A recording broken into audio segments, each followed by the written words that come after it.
Hello and welcome back to J.P.s World of Wrestling.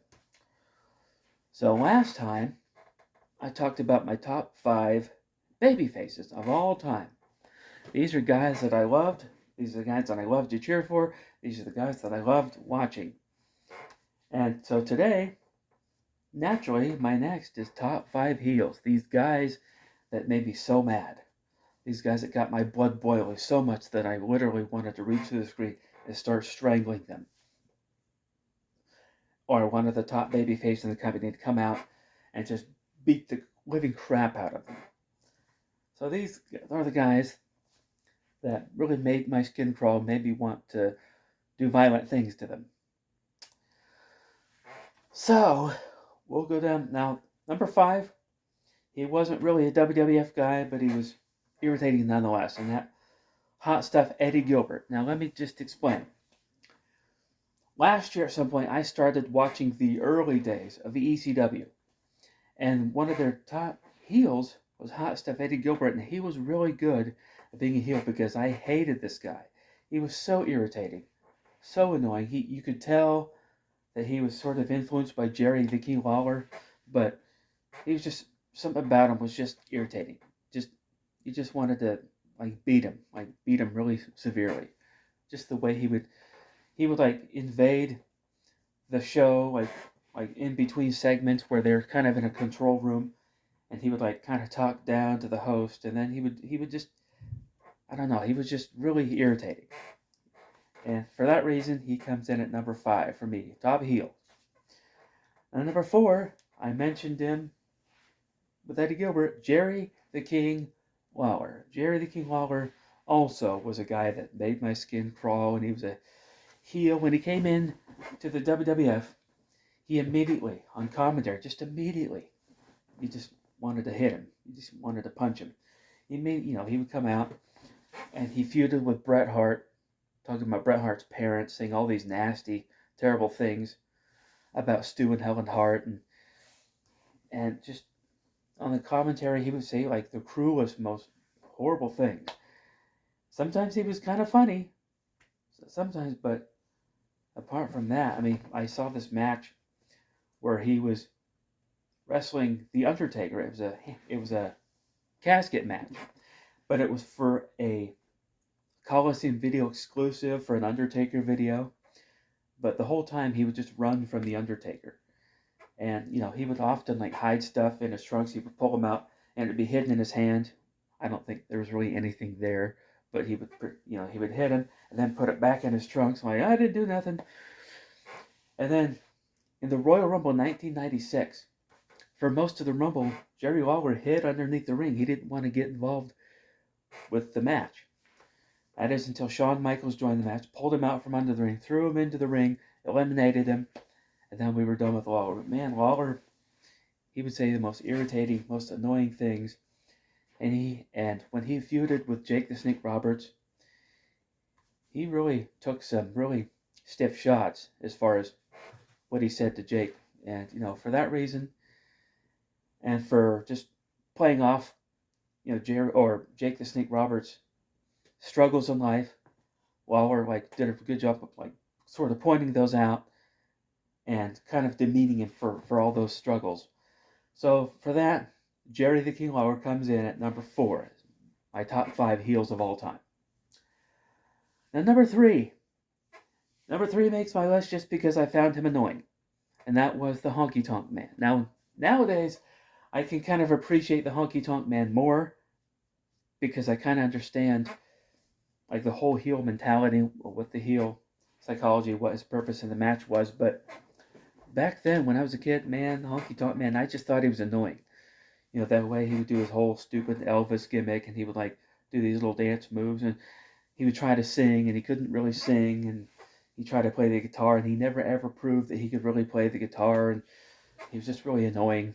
Now, he could sell an atomic drop like nobody's business. And he I think it was Honky Tonk Man that kind of started the whole shoot interview craze. I'm not sure. I could be wrong about that. But from what I can tell, I think Honky Tonk Man was one of the very first guys to do like full length like shoot interviews where he would just like bury certain guys. And I am going to cover my thoughts on shoot interviews in an upcoming video. So just watch for that. I just thought it was annoying. Now, number 2 and number 1 here can be interchangeable because I really hated them equally. But number 2, Hollywood Hogan. That's right. How could Hulk Hogan be on my top 5 heels list? Well, the top babyface of all time became the top heel of all time.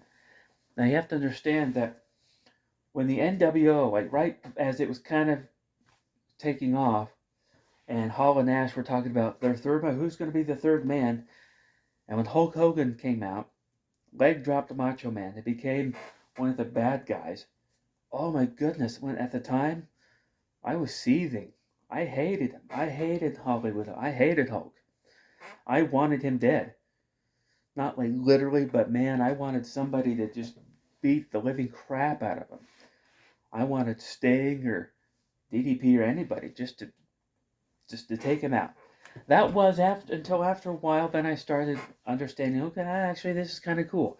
There's actually a different side of Hulk that's actually kind of cool. You know, he's edgy, you know, but at the time when it first happened, I wanted to end Hulk Hogan. I wanted to end it right there. So, I mean, especially because this guy was my hero, my childhood hero. I love Hulk Hogan. To me he was kind of like a live action like superhero or comic book hero. He just had that big of influence on my life, and he had a positive impact on my life as a young child, and as a teenager. When he turned his back on me and all the fans, that really stuck with me, and I never forgot how I felt when I found out that Hulk Hogan had turned his back on his fans. That really got to me. But like I said, after a while, I kind of dug it. I kind of thought it was cool, but definitely not when it first happened. So topic number one is my favorite, most dastardly heel of all time, the $1 Million Man, Ted DiBiase. I absolutely despised this man when I was a kid. And it's because of his money. He would flash his money around to get whatever he wanted. He would even pay guys to wrestle for him. And he tried to buy the WWF Championship, which to me is like, ooh, you don't do that. And just some of the promos that he did. He would show up at a public pool, and he paid the guy that ran the pool to kick everybody out, just so he could not even swim in the pool, but just sit at poolside, just to show, hey, I'm so rich I can do whatever I want. And it was just stuff like that, irritating stuff like that. And in the Bible, now this verse of the Bible is misquoted all the time. People often say the Bible says that money's the root of all evil. That's not what it says. It says that the love of money is the root of all evil. And the $1 Million Man definitely had a love of money. And he was definitely evil. And he really spread his money around to commit evil acts. Dishonest, dastardly acts. And especially, when he started his $1 Million Corporation, I remember that night when he recruited Nikolai Volkov. And Nikolai Volkov didn't want to join the $1 Million Corporation, but DiBiase humiliated and demeaned him and said, either join me or your family's going to be in the poorhouse and you're going to be living on the streets. But if you join me, I'll pay you and you'll be able to feed your family, Nikolai. So Nikolai joined the $1 Million Corporation, even though he didn't want to. And who could forget the feud that DiBiase had with his bodyguard, Virgil? When Virgil turned babyface, man, you saw DiBiase's true colors, basically treating him like crap.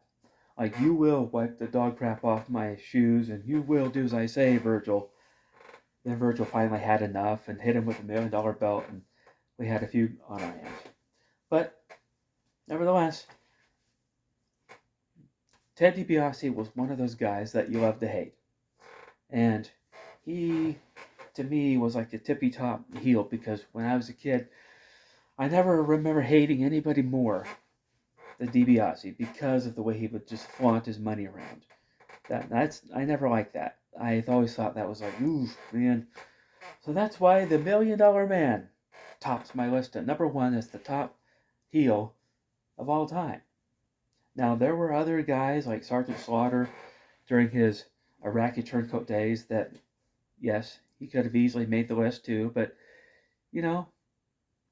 And then when Bret Hart turned heel and he was doing his like pro Canada, anti America thing in the late 90s, yes, that could have made that's an honorable mention. But these top five that I mentioned, these were the ones that impacted me the most. So yours are probably different. So let me know in the comments what are some of your favorite heels, the guys that you love to hate when you were a kid. Leave them in the comments below. And that is going to do it for this video. So if you're new, go ahead and like and subscribe and share if you want. I don't know why I do stuff with my hands. And I'll see you next time.